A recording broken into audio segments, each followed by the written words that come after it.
Hello বন্ধুরা, স্বাগতম আমাদের চ্যানেল। আমি আপনাদের সাথে আলী হোসেন। আজকের গল্পটা এমন এক সত্য ঘটনা যা শুনলে আপনার চোখও ভিজে যাবে। কলকাতার এক কলেজের বাইরে চা বিক্রি করত এক গরিব ছেলে সুমন। তার কাঁধে ছিল পুরো পরিবারের দায়িত্ব। আর ঠিক তখনই তার জীবনে এসে পড়ল এক ধনী মেয়ে প্রিয়া। সে যা করল তা দেখে মানবতাও কেঁদে ফেলেছিল। এই গল্প শুধু সাহায্যের নয়, এটি আত্মসম্মান, পরিশ্রম আর ভালোবাসারও। এখন গল্পটি শুরু করা যাক। বন্ধুরা, এটি কলকাতার একটি সত্য ঘটনা, যেখানে সুমন থাকত। ১৯ বছরের এক সাধারণ ছেলে, কিন্তু তার কাঁধের দায়িত্ব কোনো বৃদ্ধ মানুষের চেয়েও বেশি ভারী ছিল। মুখে সারল্য ছিল, কিন্তু চোখে ক্লান্তি পরিষ্কার দেখা যেত। সেই ক্লান্তি শুধু পরিশ্রমের ছিল না, পরিস্থিতির সাথে লড়াই করতে করতে এসেছিল। কলকাতার একটি বড় কলেজের বাইরে প্রতিদিন সকাল থেকেই ভিড় জমে যেত। রং-বেরঙের জামাকাপড় পরা ছাত্রছাত্রী, হাসি মশকরা, বন্ধুত্ব, ভালোবাসা সবই সেখানে দেখতে পাওয়া যেত। কিন্তু সেই ভিড়ের এক কোণে দাঁড়িয়ে থাকত সুমন, নিজের ছোট্ট চায়ের স্টল নিয়ে। সকাল প্রায় ৫টা থেকে তার দিন শুরু হতো। যখন পুরো শহর ঘুমে থাকত, তখন সুমন উঠে চুলো জ্বালাত, দুধ ফোটাত, মশলা বাটত, আর খুব ভালোবাসা দিয়ে চায়ের জল বানাত। প্রতিটি কাপে সে শুধু পরিশ্রমী নয়, নিজের মনও ঢেলে দিত। কারণ সে জানত এটা শুধু একটা স্টল নয়, এটাই তার পরিবারের জীবন। সুমনের বাবা আগে কারখানায় কাজ করতেন, কিন্তু একটি দুর্ঘটনার পর তার শরীর হার মেনে নিল। এখন তিনি ঘরের এক কোণে পড়ে থাকেন, চুপচাপ, কিচ্ছু না বলে। মা বাড়ি বাড়ি গিয়ে কাজ করতেন, কিন্তু তাতে শুধু খাবারের জোগাড় হতো। আর একটি ছোট ভাই ছিল অর্জুন, যার চোখে বড় হওয়ার স্বপ্ন ছিল, পড়াশোনা করে কিছু হওয়ার। সুমন নিজেও পড়াশোনায় খুব ভালো ছিল। সে দ্বাদশ শ্রেণীতে খুব ভালো নম্বর এনেছিল। আর তার স্বপ্ন ছিল যে সেও সেই কলেজেই পড়বে যার বাইরে আজ সে চা বানায়। কিন্তু ভাগ্য তার রাস্তা বদলে দিল। ঘরের অবস্থা এমন ছিল যে তাকে বইয়ের বদলে চায়ের স্টল ধরতে হলো। প্রতিদিন যখন সে কলেজের বাইরে দাঁড়িয়ে থাকত, তখন ভেতরে যাওয়া ছাত্রছাত্রীদের দেখত, আর কিছুক্ষণের জন্য হারিয়ে যেত। তার মনে হতো যেন সেও তাদেরই একজন হতো। কাঁধে ব্যাগ ঝুলিয়ে বন্ধুদের সাথে হাসতে হাসতে ভেতরে যেত। কিন্তু পরক্ষণেই কোনো খদ্দের ডাক দিত, ভাইয়া চা দাও। আর সে আবার নিজের বাস্তবে ফিরে আসত। কলেজের কিছু ছেলেমেয়ে তার সাথে ভালো ব্যবহার করত, কিন্তু বেশিরভাগ মানুষ তাকে শুধু একজন চাওয়ালা মনে করত। কেউ দরাদরি করত, কেউ মজা ওড়াত, আরে ভাই চা একটু ঘন দাও, পুরো টাকা নিচ্ছ তো। আর কিছু মানুষ তো টাকা না দিয়েই চলে যেত। সুমন শুধু মৃদু হাসত। সে কিছু বলতো না, কারণ সে জানত তার অভাব তার কণ্ঠস্বরের চেয়ে বড়। একদিন দুপুরের সময় ছিল। কড়া রোদ থাকলেও স্টলের সামনে ভিড় লেগেছিল। তখনই কিছু ছেলে এলো, হাসতে হাসতে চা খেলো, আর টাকা না দিয়েই চলে যেতে লাগলো। সুমন তাদের ডাকলও না, শুধু চুপচাপ পরের খদ্দেরের দিকে মনোযোগ দিল। তার মুখে এক অদ্ভুত শান্তি ছিল, যেন সে জীবনের প্রতি অভিযোগ করাই ছেড়ে দিয়েছিল। ঠিক সেই সময় কিছুটা দূরে দাঁড়িয়ে একটি মেয়ে এসব দেখছিল। সেই মেয়েটি ছিল প্রিয়া। কলেজে সেদিন তার প্রথম দিন ছিল। একটি দামি গাড়ি থেকে নেমেছিল সে।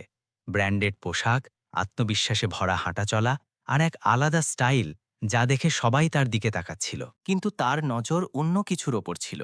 সে দেখল একটি ছেলে, যাকে সবাই তুচ্ছ মনে করছে, কিন্তু সে চুপচাপ সব সহ্য করছে। প্রিয়া ধীরে ধীরে স্টলের দিকে এগিয়ে গেল। তার চলনে কোনো অহংকার ছিল না, ছিল শুধু কৌতূহল।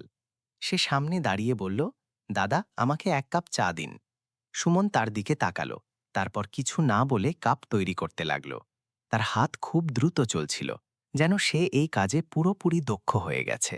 সে চায়ে মশলা খুব যত্ন করে মেশালো, যেমন কোনো শিল্পী তার শিল্পকে নিপুণভাবে তৈরি করে।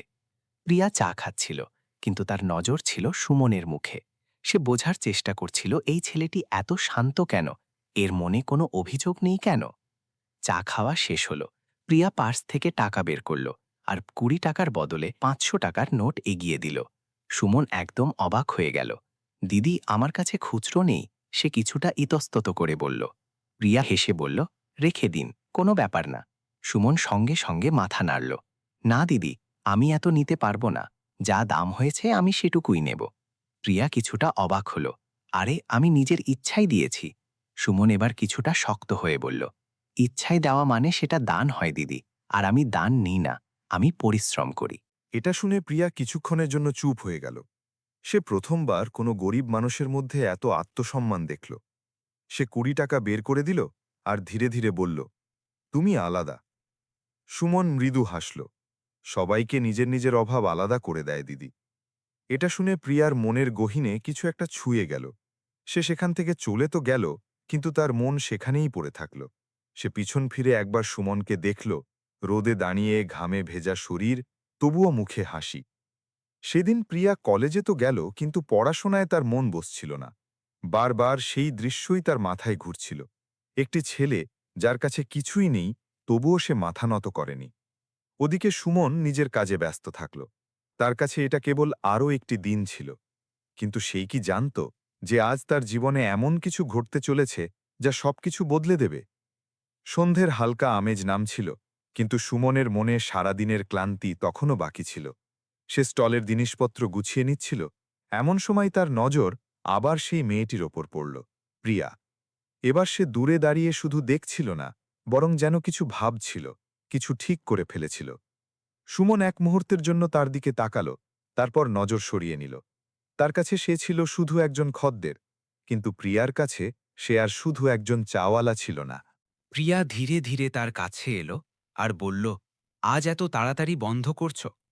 সুমন না তাকিয়েই উত্তর দিল, সন্ধ্যায় ভিড় কমে যায় আর বাড়িও যেতে হয়। বাড়িতে কে কে আছে? প্রিয়া জিজ্ঞেস করল। সুমন কিছুটা অবাক হল। সাধারণত কেউ তার সাথে এমন কথা বলতো না।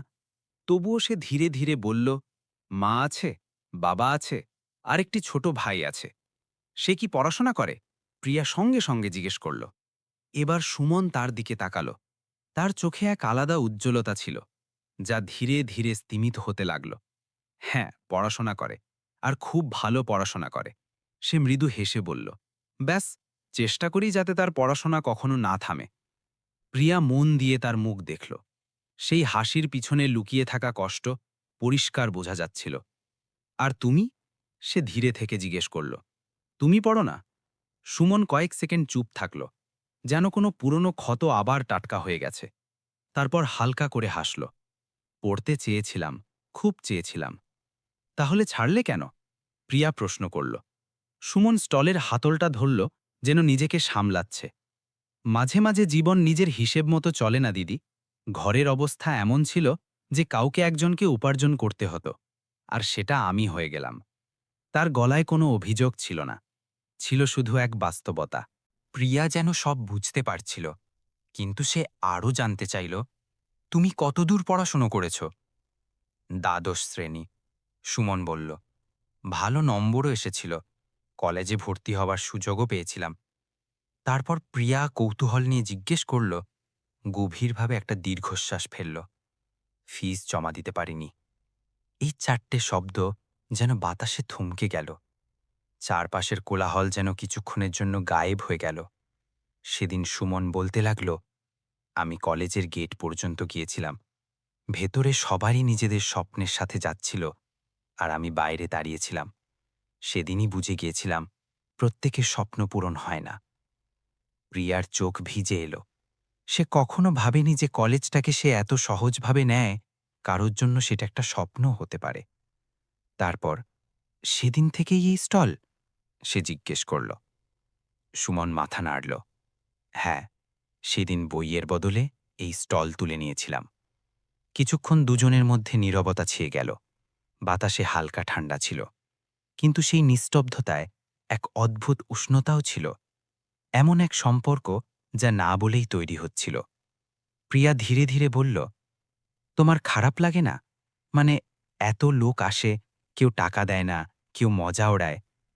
সুমন হাসল।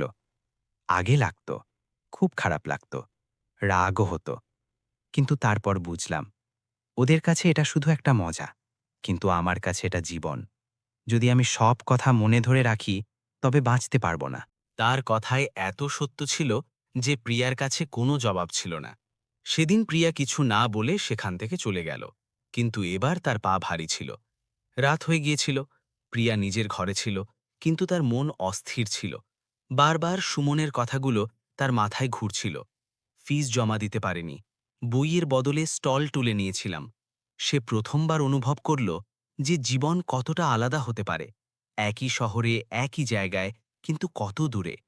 ওদিকে সুমন নিজের বাড়িতে পৌঁছে গিয়েছিল। ছোট ঘর, ভাঙা দেওয়াল, এক কোণে বাবা শুয়েছিলেন, মা উনুনে রান্না করছিলেন, আর ভাই অর্জুন একটি পুরনো বই নিয়ে পড়ছিল। সুমন ভেতরে আসতেই অর্জুন দৌড়ে এলো।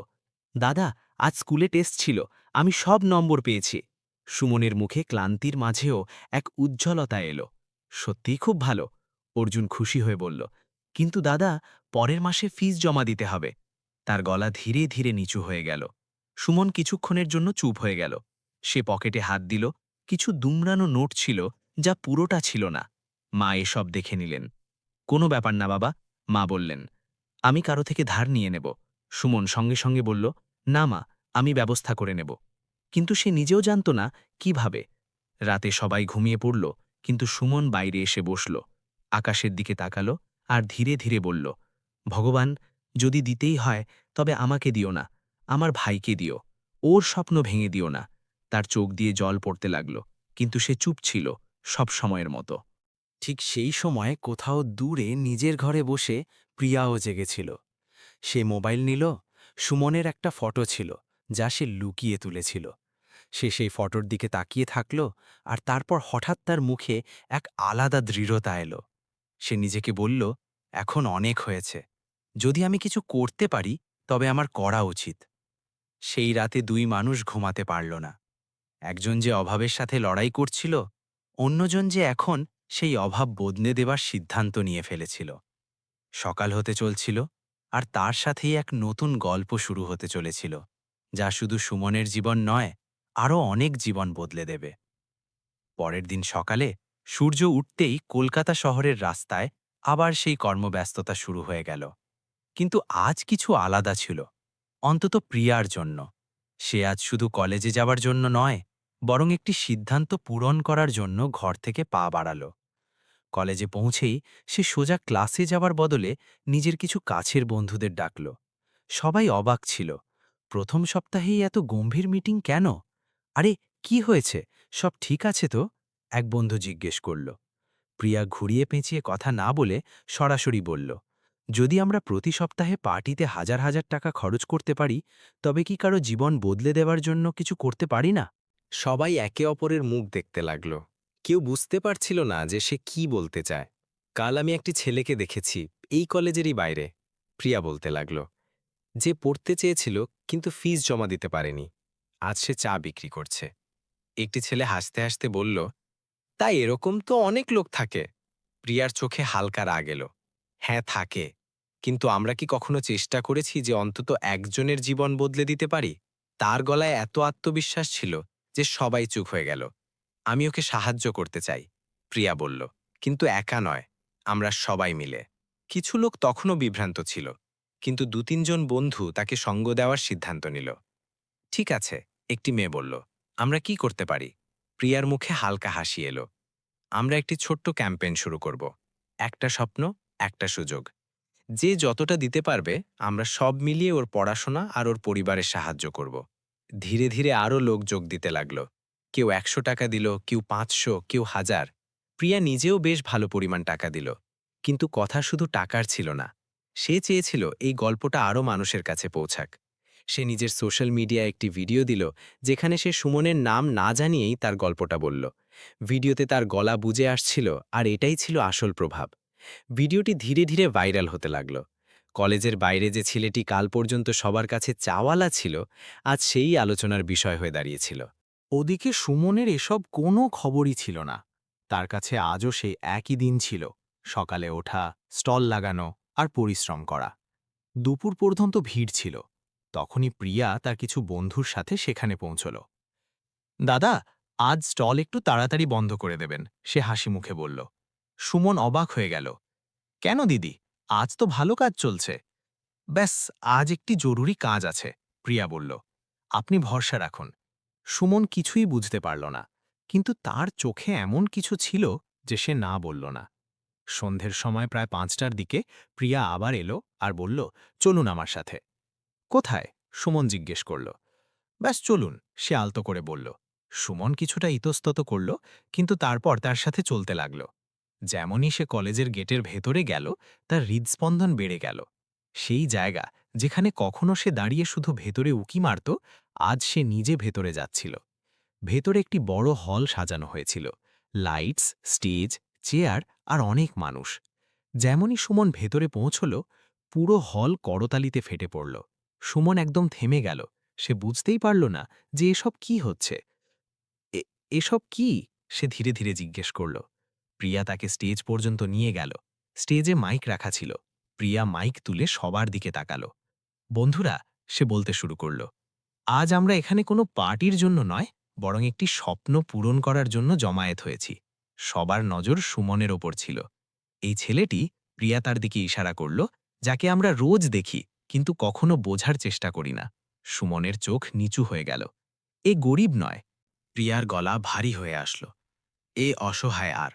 আজ আমরা ওর এই অসহায়ত্ব দূর করতে এসেছি। পুরো হল একদম শান্ত হয়ে গেল। তারপর প্রিয়া একটি ফাইল তুলল। এখানে যতজন মানুষ বসে আছেন, সবাই মিলে আজ এত টাকা জোগাড় করেছেন যে সুমনের কলেজের পুরো ফিজ, ওর ভাইয়ের পড়াশুনো আর ওর বাবার চিকিৎসার খরচ চালানো যাবে। সুমনের হাত কাঁপতে লাগল। আর প্রিয়া আরও বলল, আজ থেকে সুমন এই কলেজের স্টুডেন্ট হবে। এটা শুনেই সুমন যেন সেখানেই জমে গেল। ওর চোখ দিয়ে জল বইতে লাগল। ও কিছু বলতে পারছিল না। ভিড় আবার করতালিতে ফেটে পড়ল। প্রিয়া মাইক ওর দিকে বাড়িয়ে দিল। কিছু বলতে চাও? সুমন কাঁপতে কাঁপতে মাইক ধরল। আমি, ওর গলা ভেঙে আসছিল। আমি কখনো ভাবিনি যে আমার জন্য কেউ এত কিছু করবে। ও ভিড়ির দিকে তাকালো, তারপর প্রিয়ার দিকে। আমি শুধু এটুকুই বলতে চাই, ও ধীরে থেকে বলল।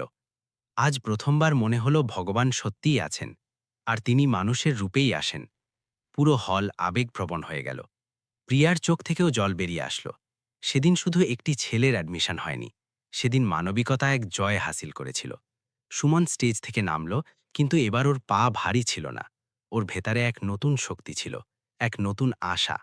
ওর মনে হলো যেন ওর জীবন এক নতুন মোড় নিয়েছে। আর প্রিয়া দূরে দাঁড়িয়ে ওকে দেখছিল। ওর মুখে প্রশান্তি ছিল।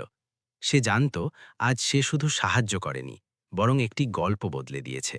কিন্তু এটা তো কেবল শুরু ছিল, কারণ আগামী সময় এই গল্প এক নতুন সম্পর্কে বদলাতে চলেছিল, যা হয়তো ভাগ্য নিজে লিখেছিল। সময় বয়ে চলল, কিন্তু এবার সময় মোড় নিল। যে সুমনকে কখনো কলেজের গেটের বাইরে দাঁড়িয়ে ভেতরে উকি মারতে হতো, আজ সেই সুমন সেই কলেজের ভেতরে ক্লাসরুমের প্রথম বেঞ্চে বসত। হাতে বই ছিল, চোখে সেই পুরনো স্বপ্ন। কিন্তু এবার একটা পার্থক্য ছিল। এখন সেই স্বপ্ন অসম্পূর্ণ ছিল না। শুরুটা সহজ ছিল না। দিনে কলেজ, সন্ধ্যায় আবার সেই চায়ের স্টল। কারণ সুমন আজও নিজের দায়িত্ব ভুলে যায়নি। কিন্তু এখন স্টল ওর অভাব নয়, ওর শক্তি হয়ে গিয়েছিল। ও পড়াশুনো করত, পরিশ্রম করত, আর প্রতিদিন নিজেকে আরও উন্নত করে তুলত। কলেজের ছাত্রছাত্রীরা, যারা আগে ওকে শুধু চাওয়ালা বলতো, এখন ওর কাছেই নোটস চাইত। শিক্ষকরা ওর একাগ্রতা দেখে ওর প্রশংসা করতেন। আর সবচেয়ে বড় কথা, সুমন কখনো নিজের ব্যবহার বদলায়নি। সফলতা ওকে অহংকারী নয়, বরং আরও বিনয় করে তুলেছিল। ওদিকে প্রিয়াও নিজের পড়াশোনায় এগিয়ে যাচ্ছিল, কিন্তু তার কাছে এখন জীবন শুধু নিজের মধ্যে সীমাবদ্ধ ছিল না। সে সুমনের সাথে মিলে আরও অনেক বাচ্চার সাহায্য করতে শুরু করল।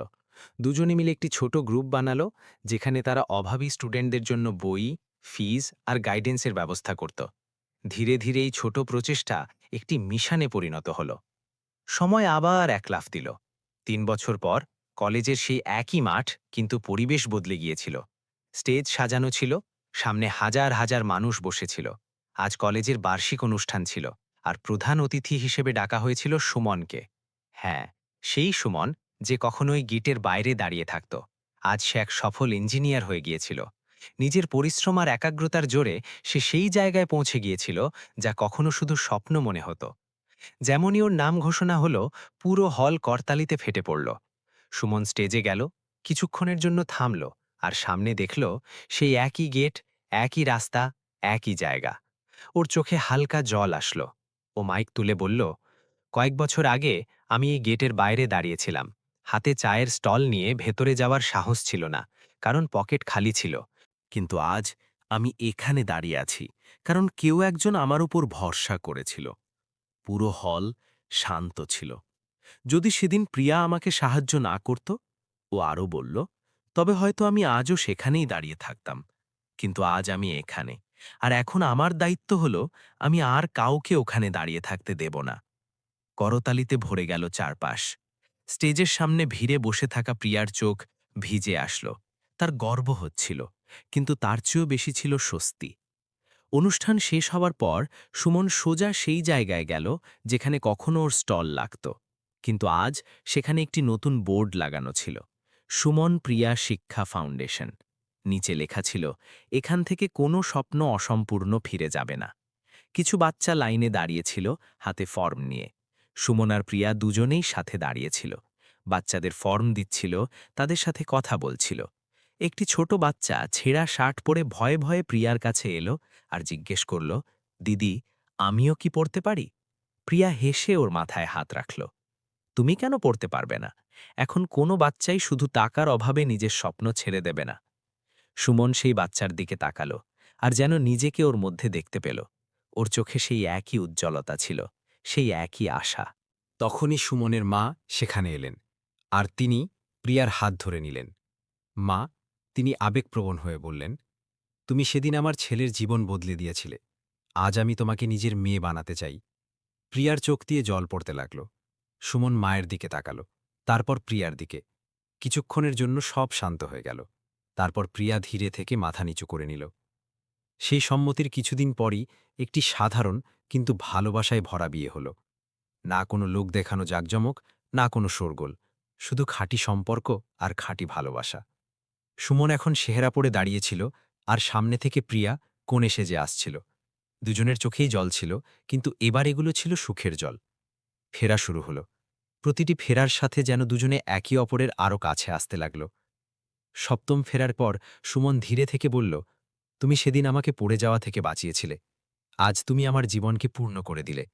প্রিয়া হাসল আর বলল, আর তুমি এটা প্রমাণ করে দিলে যে পরিশ্রম আর মানবিকতা যদি সাথে থাকে, তবে ভাগ্যও মাথা নত করে। বিয়ের পরেও দুজনের মিশন বদলায়নি, বরং আরও বড় হয়ে গেল। প্রতি বছর শত শত বাচ্চাদের পড়াশোনার দায়িত্ব তারা নিতে লাগল। এই গল্প থেকে আমরা কি শিখতে পারি? যে মানুষের আসল পরিচয় তার সম্পদ দিয়ে নয়, তার চরিত্র দিয়ে হয়। যদি আপনার কাছে সব থাকে, তবে সবচেয়ে বড় কাজ হলো এমন কারোর হাত ধরা যার কাছে কিছুই নেই। আর যদি আপনি বিপদে থাকেন, তবে মনে রাখবেন, একদিন আপনার পরিশ্রমও আপনার জীবনকে উজ্জ্বল করে তুলতে পারে। এখন আপনাদের কাছে একটি প্রশ্ন, যদি আপনার জায়গায় প্রিয়া থাকত, তবে কি আপনি কোনো অপরিচিত মানুষের জন্য এত বড় পদক্ষেপ নিতেন? আর যদি আপনি সুমনের জায়গায় থাকতেন, তবে কি আপনি আপনার পরিশ্রম আর সততা বজায় রাখতেন? নিচে কমেন্টে অবশ্যই জানাবেন।